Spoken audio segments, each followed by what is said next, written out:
పురాణాల్లో ఏకలవ్యుడి గురించి తెలియని వారంటూ ఎవరు ఉండరు. మహాభారతంలో ఉన్న మోస్ట్ పాపులర్ క్యారెక్టర్స్ లో ఈయన కూడా ఒకరు. గురుభక్తిని చాటి చెప్పడంలో తనకి తానే సాటి అని నిరూపించుకున్నాడు. అంత గొప్ప ఔన్నత్యం ఉన్న వ్యక్తి కేవలం తన కోపాన్ని కంట్రోల్లో ఉంచుకోలేకపోవడం వల్ల గురువు తిరస్కారానికి గురవుతాడు. అలానే అధర్మాన్ని సపోర్ట్ చేయడం వల్ల శ్రీకృష్ణుడి ఆగ్రహానికి గురవుతాడు.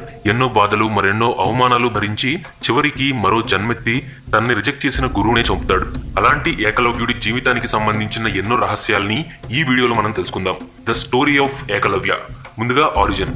ప్రాచీన భారతదేశంలో దాదాపు 5000 సంవత్సరాల క్రితం ఈ భూమి మీద నిషాద తెగ అనే ఒక తెగ నివసిస్తూ ఉండేది. ఆ తెగకు చెందిన నిషాద రాజైనటువంటి హిరణ్యధనుడి కొడుకే ఈ ఏకలవ్యుడు. అయితే ఈ ఏకలవ్యుడు హిరణ్యధనుడికి దొరికిన కుమారుడే కాని సొంత కొడుకు కాదు. నిజానికి ఏకలవ్యుడు యాదవ వంశానికి చెందినవాడు.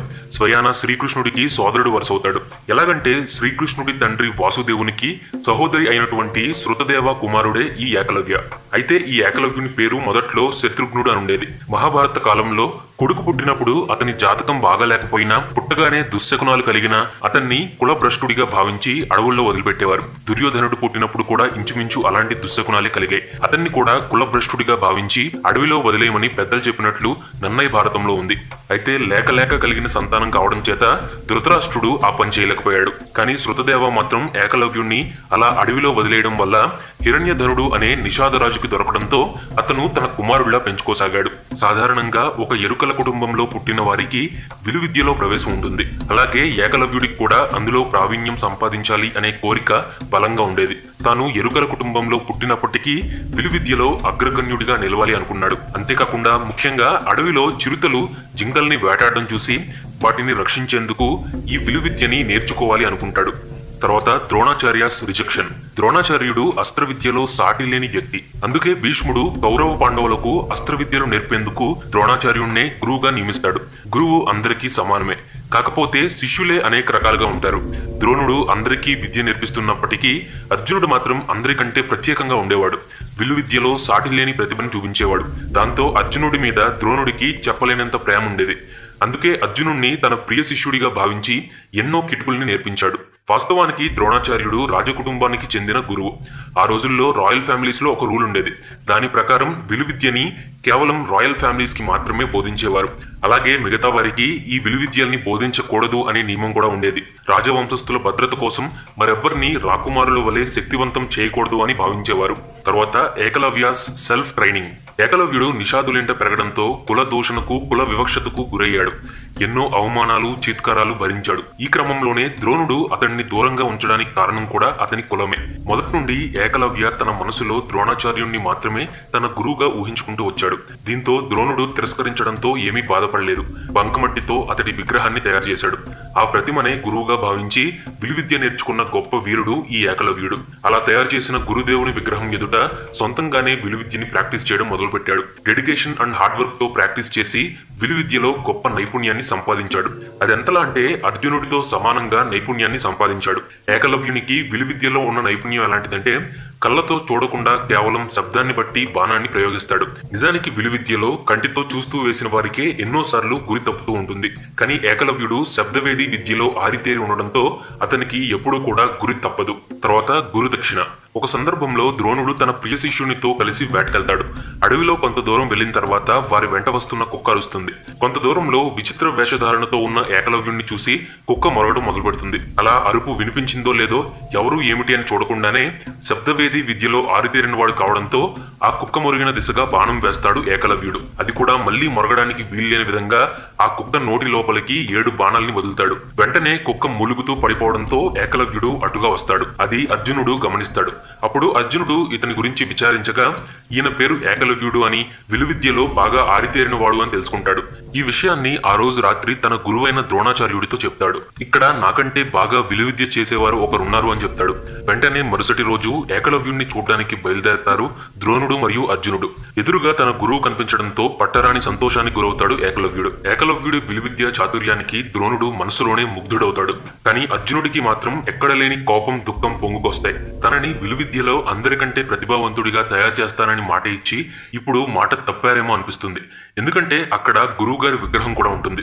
అంటే అర్జునుడు అనుకుంటాడు తనని మాయ చేసి ఏకలవ్యుణ్ణి మరింత ప్రతిభాశాలిగా తీర్చిదిద్దారేమో అని. దాంతో మనసులో ఉన్న మాటని బయటకనేస్తాడు. గురువు గారు, మీరు మాట తప్పారు, మీకు నాకంటే నిషాదుడే ఎక్కువ కదూ అని అడుగుతాడు. అర్జునుడు ఇలా బాధపడటం చూసి ద్రోణుడు సహించలేకపోతాడు. ఒక పక్క మనసులో సంతోషంగా ఉన్నా నిజంగానే తాను అర్జునుడికి ఇచ్చిన మాట నెరవేర్చలేదు అనుకుంటాడు. తన ప్రమేయం లేకుండా ఏకలవ్యుడు అర్జునుడిని మించిన గొప్ప శిష్యుడు అని నిరూపించుకున్నాడు. దాంతో ఏకలవ్యుని వైపు తిరిగి, ఏకలవ్య, విలువిద్యలో నువ్వు నిజంగానే ఘనత సాధించావు, మరి నా గురుదక్షిణ ఏది అని అడుగుతాడు. ఏకలవ్యుడు గురువు తనని అంతలా మెచ్చుకోవడంతో అంతులేని ఉద్వేగానికి గురవుతాడు.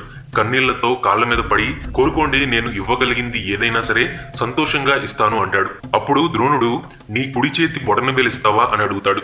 నిజానికి ద్రోణుడు ఇలా అడగడానికి కూడా ఒక కారణం ఉంది. ఎందుకంటే ఇలా కోపాన్ని అదుపులో ఉంచుకోలేక ధర్మం అధర్మం అనే తేడా తెలియకుండా మెలిగే వ్యక్తి దగ్గర ఇంతటి విలువిద్య ఉంటే అది లోకానికి ప్రజలకి ప్రమాదం అని ఊహిస్తాడు. అందుకే భవిష్యత్తుని దృష్టిలో పెట్టుకుని ఏకలవ్యుడు ఇక మీదట విలువిద్య ప్రదర్శించడానికి వీలు లేకుండా అతని కుడి చేతి బ్రొటనవేలుని గురుదక్షిణగా ఇవ్వమని కోరుకుంటాడు. గురువు పట్ల ఎనలేని భక్తి ఉన్న ఏకలవ్యుడు తన భవిష్యత్తు గురించి ఏమాత్రం ఆలోచించకుండా తన కుడి చేతి బొటనవేలుని కోసి గురుదక్షిణగా సమర్పిస్తాడు. అంతేకాకుండా తన ప్రాణానికి ప్రాణమైన విలువిద్యని త్యాగం చేసి చరిత్రలో నిలిచిపోతాడు. ఏకలవ్యుడు ఒక్కడే కాదు, ఇండియన్ హిస్టరీలో ఇలాంటి అండర్ రేటెడ్ స్టోరీస్ ఇంకా చాలా ఉన్నాయి. Next, death. నిషాదరాజు హిరణ్యధనుడి పూర్వీకులకు రాక్షసరాజైన జరాసంధుడి పూర్వీకులకు మధ్య స్నేహం ఉండేది. ఆ స్నేహంతోనే జరాసంధుడి రాజ్యంలో ఏకలవ్యుడు సైన్యాధిపతిగా తన సేవల్ని అందించినట్లు చాలా పురాణాలు చెప్తున్నాయి. బొటనవేలు కోల్పోయిన తర్వాత ఏకలవ్యుడు విలువిద్యని అభ్యసించలేడు అనేది ద్రోణుడి అభిప్రాయం. ద్రోణాచార్యులు ఏదైతే జరగకూడదు అనుకున్నాడో అదే జరిగింది. ఏకలవ్యుడు ధర్మం వైపు కాకుండా అధర్మం వైపు వెళ్లాడు. జరాసంధునికి చాలా విశ్వాసపాత్రుడిగా వ్యవహరించాడు. మగధ రాజ్యానికి అధిపతి అయిన జరాసంధుని కొలువులో సేనాధిపతిగా పనిచేశాడు ఏకలవ్యుడు. తండ్రి వారసత్వాన్నే తాను కూడా కొనసాగించాడు. రుక్మిణి స్వయంవరం సమయంలో జరాసంధుని కోరిక మేరకు శిశుపాలుడికి మరియు రుక్మిణీదేవి తండ్రి అయిన భీష్మకుడికి మధ్యవర్తిగా వ్యవహరించాడు. రుక్మిణి శిశుపాలుణ్ణి పెళ్లి చేసుకోవాలి అనేది భీష్మకుని కోరిక. కానీ అప్పటికే రుక్మిణి శ్రీకృష్ణుని ప్రేమించింది. దీంతో వాసుదేవుణ్ణే పెళ్లి చేసుకోవాలి అని నిర్ణయించుకుంది. ఈ కారణంగా శ్రీకృష్ణుడు వచ్చి రుక్మిణిని తన రథం మీద ఎక్కించుకుని వెళ్ళిపోతాడు. తర్వాత జరాసంధుని సైన్యంతో జరిగిన యుద్ధంలో శ్రీకృష్ణుడిపైకి ఏకలవ్యుడు ఒక రాయిని విసురుతాడు. ఈ సందర్భంలో జరాసంధుడు, శిశుపాలుడు వంటి దుష్టులతో చేయగలిపినటువంటి ఏకలవ్యుణ్ణి ధర్మ సంస్థాపనార్థం ఆ వాసుదేవుడే హతమార్చాడు అని అంటూ ఉంటారు. తర్వాత లేటర్ లైఫ్. అలా మరణించిన ఏకలవ్యుడు పునర్జన్మలో దృష్టద్యుమ్నుడిగా పుట్టే వరాన్ని శ్రీకృష్ణుడు ఏకలవ్యుడికి ప్రసాదించాడు అనే కథ కూడా ప్రచారంలో ఉంది. ఏకలవ్యుడి గురించి చెప్పిన అనేక కథలు ప్రచారంలో ఉన్నాయి. తన బొటన వేలుని కత్తిరించి గురుదక్షిణిగా ద్రోణాచార్యుడికి సమర్పించడంతో అతడి కథ ముగుస్తుందని అందరూ అనుకున్నారు. కానీ కురుక్షేత్రంలో ద్రోణాచార్యుడిని హతమార్చడానికి ఏకలవ్యుడే దృష్టద్యుమ్నుడిగా పుట్టాడని చాలా పురాణాలు చెబుతున్నాయి. నిజానికి ఒక గురువుగా ద్రోణాచార్య ఏకలవ్యుడికి చాలా తీరని అన్యాయం చేశాడు. కేవలం అర్జునుణ్ణి విలువిద్యలో అందరికంటే గొప్పవాడిగా చేయడం కోసం అసమాన పరాక్రమాల్ని ప్రదర్శించే ఏకలవ్యుణ్ణి అంగవికలునిగా మార్చేశాడు. ద్రోణుడు చేసింది లోక కళ్యాణం కోసం అయినా సరే ఏకలవ్యుడి దృష్టిలో అది తీరని అన్యాయం. అందుకే గురువు మీద పగ పెంచుకుంటాడు ఏకలవ్యుడు. ఏ గురువునైతే దైవం కంటే మిన్నగా భావించాడో అదే గురువు తనకి అంత ద్రోహం చేయడం సహించలేకపోతాడు. కేవలం గురువు మీద ప్రతీకారం తీర్చుకోవడం కోసమే మరో జన్మ ఎత్తేలా శ్రీకృష్ణుడి వద్ద వరాన్ని పొందుతాడు. అలా మహాభారతంలో ఏకలవ్యుడు దృష్టద్యుమ్నుడిగా మళ్లీ పునర్జన్మనెత్తుతాడు. ఈ దృష్టద్యుమ్నుడు పాంచాల దేశపు రాజైన ద్రౌపదుని కుమారుడు. అలాగే ద్రౌపది అన్న. ద్రౌపదుడు చేసిన యజ్ఞంలో ద్రౌపదితో పాటు దృష్టద్యుమ్నుడు కూడా ఉద్భవిస్తాడు. తన మిత్రుడు మరియు పాండవుల గురువైన ద్రోణుడు తనను అవమానించిన కారణం చేత అతన్ని సంహరించేందుకు ద్రుపదుడు తపస్సు చేస్తాడు. ఆ తపవరం చేత దృష్టద్యుమ్నుడు జన్మిస్తాడు. ఇతడు కురుక్షేత్ర యుద్ధంలో పాండవుల సైన్యానికి సర్వ సైన్యాధ్యక్షుడిగా ఉంటాడు. కురుక్షేత్ర యుద్ధంలో ద్రోణుణ్ణి హతమార్చి తన తండ్రి ద్రుపదుని కోరికను నెరవేరుస్తాడు. అలాగే చివరికి తండ్రిని చంపినందుకు ప్రతీకారంగా ద్రోణుడి కొడుకైన అశ్వత్థామ చేతిలో మరణిస్తాడు. Next, legacy. ప్రాచీన సాంప్రదాయంలో గురువుకి గొప్ప స్థానం ఉండేది.